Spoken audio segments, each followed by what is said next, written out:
Hello friends, नमस्कार। स्वागत है आपका टेक मुकेश चैनल में। तो फ्रेंड्स, आज की इस वीडियो में मैं आपको बताने जा रहा हूं कि भत्तों में कटौती को लेकर सुप्रीम कोर्ट ने सुनाया चौंकाने वाला फैसला। क्या सरकार के ऊपर भी है कोई सरकार? और जो दूसरी बड़ी अपडेट निकल के आ रही है उसमें बताया गया है कि सरकारी कर्मचारियों को दोहरा झटका, डीए के बाद अब पीएफ पर चलाई सरकार ने कैंची। तो आज इसी के बारे में मैं आपको इस वीडियो में लेटेस्ट जानकारी देने जा रहा हूं। तो फ्रेंड्स, उसके बारे में बात करने से पहले आपसे करूंगा एक रिक्वेस्ट कि अगर आपने चैनल को अभी तक सब्सक्राइब नहीं किया है तो प्लीज़ चैनल को सब्सक्राइब कर लीजिए और जो बेल का आइकन आता है उसको भी दबा दीजिए ताकि आपको आने वाली वीडियो की नोटिफिकेशन जो है मिलती रहे। तो चलिए फ्रेंड्स, जान लेते हैं उन बड़ी अपडेट्स के बारे में। देखिए फ्रेंड्स, पहली बड़ी खबर, सरकार के ऊपर सरकार क्यों होनी चाहिए सुप्रीम कोर्ट।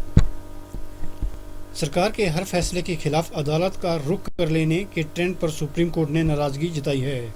शीर्ष अदालत ने कहा है कि कोरोना महामारी की वास्तविक स्थिति से सरकार बेहतर तरीके से अवगत है और अपना काम कर रही है।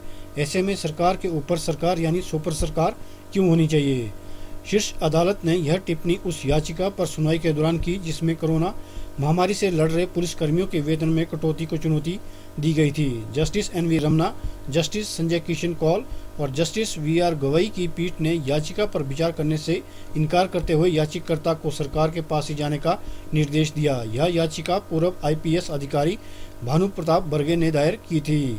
याचिका में यह भी कहा गया था कि अपनी जान जोखिम में लगाकर अपने कर्तव्यों का निर्वहन कर रहे पुलिसकर्मियों को इस काम के लिए अतिरिक्त भत्ता दिया जाना चाहिए। लेकिन पीठ ने कहा कि अनुच्छेद 32 के तहत नीतिगत फैसले से संबंधित होने के चलते ऐसी याचिका पर विचार नहीं किया जा सकता। वर्गे की ओर से पेश वरिष्ठ वकील देवदत्त कामत ने पीठ से कहा कि एक समान नीति होने के बावजूद कई राज्य पुलिस अधिकारियों का वेतन काट रहे हैं। इस पर पीठ ने कहा कि यह नीतिगत मामला है। पीठ ने कहा कि यह सरकार पर निर्भर करता है कि इस पर विचार करे या न करे। पीठ के सदस्य जस्टिस कौल ने सवाल पूछा कि अनुच्छेद 32 के तहत ऐसी याचिका दायर की जा सकती है।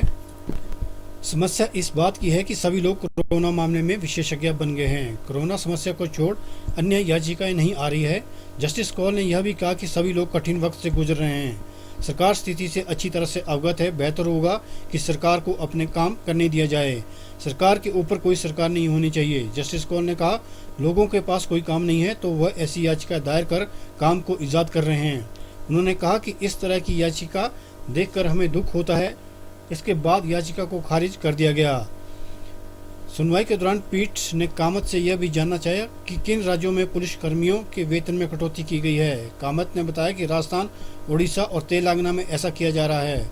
जस्टिस कौल ने पूछा कि क्या हम राज्यों से कोई निर्देश दे सकते हैं। अधिक से अधिक केंद्र सरकार को इस पर गौर करने के लिए कहा जा सकता है और वह भी सुझाव के तौर पर। इसके बाद कामत ने कहा कि 55 वर्ष से अधिक पुलिस कर्मियों को भी ड्यूटी करने के लिए बुलाया जा रहा है, जबकि उसमें कोरोना के संक्रमण का खतरा अधिक है। इस पर पीठ ने एक बार फिर यह सवाल किया कि अनुच्छेद 32 के तहत दाखिल याचिका में इन बातों पर गौर किया जा सकता है। तो देखिए फ्रेंड्स, इस बात से यह तो स्पष्ट हो जाता है कि जो डीआर का जो मामला है वो अब सरकार के ऊपर ही डाल दिया गया है। सरकार ही इसके बारे में फैसला लेगी कि जो डीए और डीआर जो सरकार ने उसमें रोक लगाई है तो क्या जो है उस रोक को जो है सुप्रीम कोर्ट रोकेगा या नहीं। तो सुप्रीम कोर्ट ने अपना फैसला जो है वो सरकार के ऊपर डाल दिया है कि इसके ऊपर जो भी फैसला लिया जाएगा वो केंद्र सरकार के द्वारा ही लिया जाएगा। तो चलिए अब जानते हैं दूसरी बड़ी अपडेट के बारे में। सरकारी कर्मचारियों को दोहरा झटका, डीए के बाद अब पीएफ पर सरकार ने चलाई कैंची। लॉकडाउन के कारण आई आर्थिक मंदी का असर कर्मचारियों के पीएफ फंड पर भी पड़ने लगा है। केंद्र सरकार ने कर्मचारियों के जनरल प्रोविडेंट फंड पर मिलने वाले ब्याज में कटौती करने का ऐलान किया है। यह कटौती वित्त वर्ष 2020-21 की पहली तिमाही में किया जाएगा। 1 अप्रैल 30 जून तक जीपीएफ और अन्य फंडों पर 7.1% का ब्याज मिलेगा। इससे पहले यह ब्याज दर 7.9% मिलता था। जीपीएफ खाताधारक अपने अकाउंट में सैलरी का 15% डाल सकते हैं। जीपीएफ यानी जनरल प्रोविडेंट फंड कर्मचारियों का फंड होता है जिसे सरकारी कर्मचारी ही सिर्फ खुलवा सकते हैं। कर्मचारी इसमें अपना पैसा रखते हैं और सरकार रिटायरमेंट के बाद यह पैसा कर्मचारी को देती है। आम कर्मचारी या प्राइवेट कर्मचारी जीपीएफ अकाउंट में खाता नहीं खुलवा सकते हैं। फाइनेंशियल एक्सप्रेस की रिपोर्ट के अनुसार पिछले 6 वर्षों की तुलना में यह ब्याज दर का न्यूनतम स्तर है। इससे पहले 2016-17 में 8.65% और 2017-18 में 8.55% ब्याज दिया था। वित्त वर्ष 2015-16 में इस पर 8.8% का ऊंचा ब्याज दिया गया था।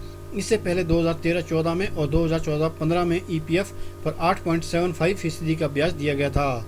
2012-13 में ईपीएफ पर ब्याज दर 8.5% रही थी। तो फ्रेंड्स, ये थी कर्मचारियों के डीए से रिलेटेड लेटेस्ट अपडेट। मुझे उम्मीद है कि आपको ये जानकारी, ये वीडियो पसंद आई होगी। अगर आपको ये जानकारी, ये वीडियो पसंद आई है तो प्लीज़ इस लाइक और शेयर करना मत भूलिएगा। Thanks for watching this video. Thank you very much.